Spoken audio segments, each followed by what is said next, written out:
নারীরা যে সন্তানের জন্য কতটুকু ত্যাগ করে কিংবা কতটুকু কষ্ট করে সেটা যদি কোনো পুরুষ বুঝতে পারতো তাহলে পুরুষরা কখনো নারীদেরকে অসম্মান করতো না। আসসালামু আলাইকুম সবাইকে। আশা করি সবাই ভালো আছেন। আলহামদুলিল্লাহ আমিও ভালো আছি।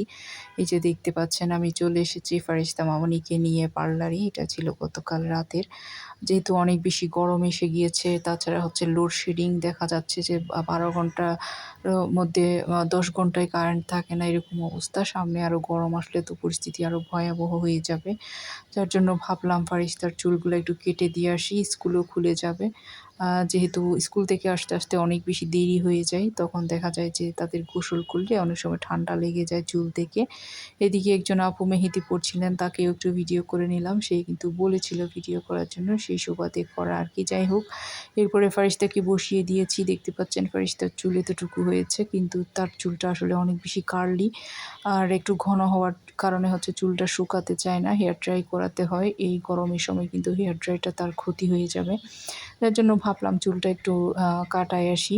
এই যে আ ১ম এ একজনে হচ্ছে সে মাথাটা আঁচড়ে দিয়েছিল, আর উনার কাছে যেহেতু সবসময় চুলটা কাটায়, সব কাজ উনার হাতেই করায়, তাই বললাম যে উনাকে কেটে দিতে। এই যে উনি এসেছেন কেটে দেওয়ার জন্য, জিজ্ঞেস করছিল কতটুকু কাটবে। বললাম যে মোটামুটি শর্ট করে দেন, কারণ হচ্ছে গরম লাগবে আসলে। আমি চাচ্ছিলাম এই শর্ট করার জন্য।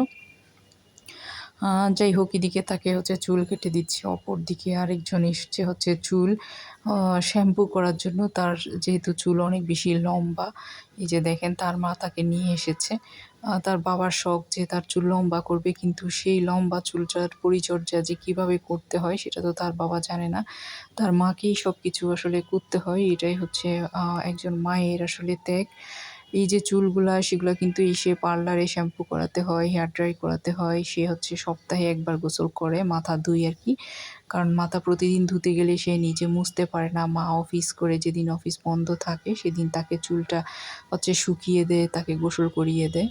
আসলে এটাই হচ্ছে মা, এরাই হচ্ছে নারী। আসলে নারীদের কষ্ট কেউ বুঝতে চায় না। এত পরিশ্রম, সন্তান জন্ম দেওয়া, লালন পালন করা, সংসার দেখা, ঘরে বাহিরে যুদ্ধ করা, সবকিছু মিলিয়ে নারীদের মতো আসলে এত সংগ্রাম আমার মনে হয় একজন পুরুষও অনেক সময় করে না। যাই হোক, দেখতে পাচ্ছেন তার চুলটা কিন্তু অনেক কষ্ট হচ্ছে। ২-৩ জন লাগতেছে অলরেডি পার্লারে এসে এটা শুকাতে, শ্যাম্পু করাতে। সেখানে একজন মা কত কষ্ট করে তার জন্য এই চুলগুলা নিয়ে, অথচ শখ করে রেখেছে তার বাবা। বাবা কিন্তু এই পরিচর্যা করছে না কিংবা সেটার কষ্টটা বুঝতেওছে না।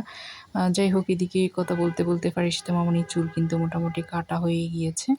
এইটুকু পর্যন্ত রেখেছি যাতে তার চুলটা গোসলের পরে খুব তাড়াতাড়ি শুকিয়ে যায় আরকি। যাই হোক, এখন হচ্ছে আমরা চলে আসতেছি। আর দেখেন এই বাবুটার চুলটা, সে আমার মেয়ে ২ বছরের বড় হবে আরকি, একই সেম বয়সী। দেখেন ওর চুলটা কত লম্বা, মাশাআল্লাহ দেখতে কিন্তু অনেক সুন্দর লাগছিল।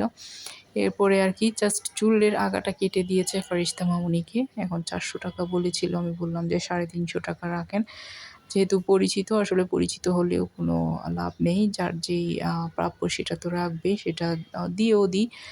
যাই হোক, ৪০০ বলেছিল, উনি ৩৫০ রেখেছেন। এটা কিন্তু ৳৩৫০ ও একটা কাজ না। তারপরেও কিছু করার নেই।